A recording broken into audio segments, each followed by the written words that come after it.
السلام علیکم ورحمۃ اللہ وبرکاتہ۔ الحمد للہ رب العالمین والصلاة والسلام علی رسولہ الکریم، اما بعد۔ تو عزیز طلبہ، جیسا کہ ہم نے پچھلے درس کے اندر کتاب تحفۃ الاشراف کا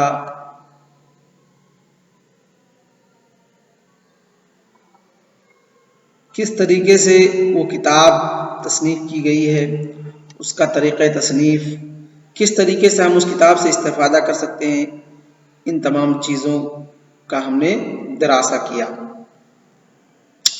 اور آپ لوگوں کو میں نے ویڈیو کے ذریعے تطبیق بھی کرایا اس کتاب تحفۃ الاشراف کے کس طریقے سے، کہاں کہاں پر کس طریقے سے وہ مرتب ہے، کس طریقے سے اس کتاب سے ہم حدیثوں کو سرچ کریں گے، تلاش کریں گے۔ ان تمام چیزوں کو میں نے آپ کو ویڈیو کے ذریعے پچھلے درس کے اندر دکھلایا۔ تو اب جو تخریج کا جو پہلا طریقہ ہے سند کے اعتبار سے، اس میں سے جو پہلی کتاب اس کا دراسہ ہم کر چکے ہیں۔ دوسری کتاب ہے اتحاف المہرہ باطراف العشرہ، اتحاف المہرہ بالفوائد المبتکرہ من اطراف العشرہ، یہ کتاب کا پورا نام ہے۔ یہ کسی کتاب ہے حافظ ابن حجر رحمہ اللہ کی۔ تو سب سے پہلے یہاں پر ہمیں کوئی ایک چیز سمجھنے کی ضرورت ہے کہ اتحاف المہرہ جو ہے وہ کسی الگ انداز یا کسی الگ ترتیب سے لکھی ہوئی کتاب نہیں ہے، بلکہ یہ پچھلی کتاب جس کا ہم دراسہ کر چکے ہیں، جس کو ہم پڑھ چکے ہیں، اسی کتاب کا تتمہ ہے۔ کیا ہے؟ تتمہ ہے۔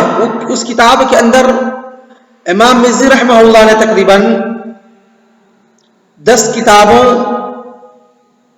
اگر ایک اعتبار سے 9، ایک اعتبار سے 10، تقریباً 9 یا 10 کتابوں کے حدیث کے اطراف کو ذکر کیا ہے، اور وہ کتابیں تقریباً اصحاب کتب ستہ ہی کی ہیں۔ تو بعض کتابیں جو حدیث کی اہم کتابوں میں ان کا شمار ہوتا ہے، جس کے اندر حدیثیں سند اور متن کے اندر ساتھ پائی جاتی ہیں، تو ان کتابوں کو امام مزی رحمہ اللہ نے اپنی تحفۃ الاشراف کے اندر شامل نہیں کیا۔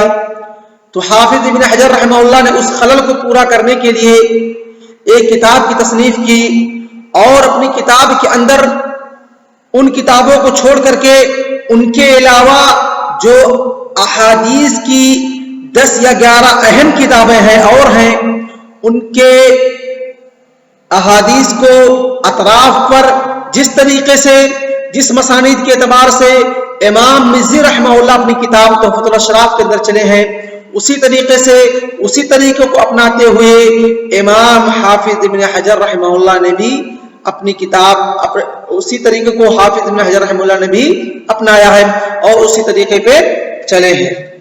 تو انہوں نے کتاب کا نام رکھا اتحاف المہرہ بالفوائد المبتکرہ من اطراف العشرہ۔ اس کے اندر انہوں نے کہا ہے کہ 10 کتابوں کے اطراف کو ذکر کریں گے، لیکن اس کے اندر تقریباً 11 کتابوں کے اطراف کو ذکر ہے، کیونکہ یہ کتاب ایسی ہے جس کا پورا اطراف ذکر نہ کر سکے، اس لیے اس کے بدلے میں دوسری کتاب کو لا کر کے شامل کر دیے۔ تو اصل اس کتاب کی کیا ہے؟ یہ کتاب اصل میں تتمہ اور اکمال ہے تحفۃ الاشراف کا۔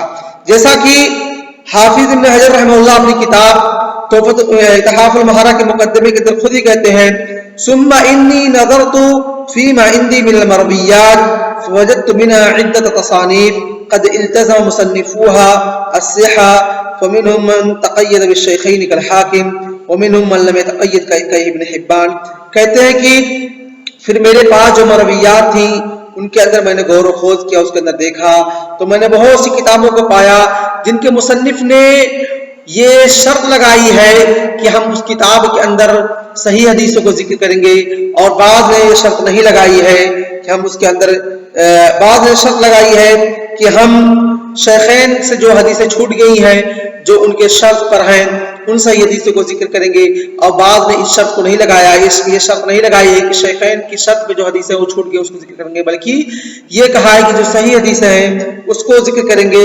کہتے والحاجۃ ماسۃ الی الاستفادہ منها، تو حاجت اس بات کی تقاضا کر رہی تھی کہ ان حدیث کتاب کے اطراف کو ذکر کیا جائے۔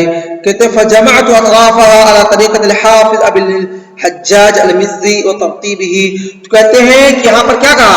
حافظ ابن حجر رحمہ اللہ نے خود کہا فجمعت اطرافها، تو میں نے ان کتابوں کے اطراف کو حافظ ابن حجر رحمہ اللہ کے طریقے اور ترتیب پر، جس طریقے سے جس طریقے پر جس ترتیب پر حافظ ابن حجر رحمہ اللہ اپنی کتاب تحفۃ الاشراف کے اندر چلے ہیں، اسی طریقوں کو میں نے بھی اتحاف المہرہ کے اندر اپنایا ہے اور اسی طریقے پر ہم چلیں گے. لیکن ایک چھوٹا سا فرق ہے، الا انی اسوق الفاظ السیر فی الاسناد غالبا. مسئلہ کیا ہے کہ تحفۃ الاشراف کے اندر امام مزی رحمہ اللہ اگر السیگ کا جو تلامذہ اپنے شیوخ کے لیے استعمال کرتے ہیں، حدثنا، اخبرنا، قال علی، ان تمام چیزوں کا خیال نہیں کرتے ہیں. مزی رحمہ اللہ ان تمام چیزوں کا خیال نہیں کرتے ہیں. لیکن حافظ ابن حجر نے کہا الا انی اسوق الفاظ السیگ، لیکن میں کیا کروں گا، سیگے کے جو الفاظ ہیں اس کو ذکر کروں گا، فی الاسناد غالبا، اکثر غالب طور پر میں اس کو ذکر کروں گا. لتظہورا، کس لیے، فائدہ ما یصرح به المدلس، تاکہ وہ فائدہ جہاں پر مدلس سے صراحہ بالسماع کر رہا ہے تاکہ اس کا فائدہ ظاہر ہو. اس وجہ سے امام حافظ ابن حجر رحمہ اللہ کہتے ہیں کہ میں اس کا بھی خیال کر رہا ہوں.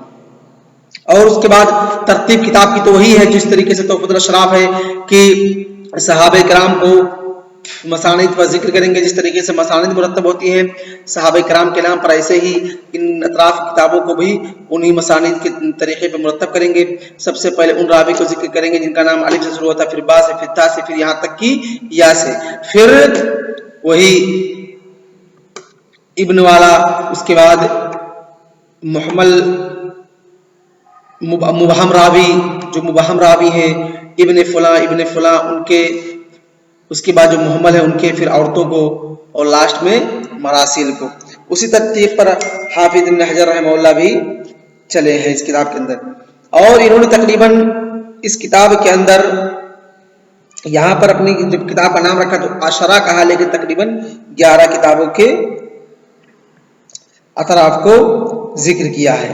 تو ان کتابوں میں سے، ان کتابوں کا ہم دیکھتے ہیں. ان کتابوں میں سے سب سے پہلی کتاب ہے امام دارمی رحمہ اللہ کی سنن دارمی. اس کے بعد دوسری کتاب ہے ابن خزیمہ رحمہ اللہ کی صحیح ابن خزیمہ. اس کے بعد ابن جارود کی،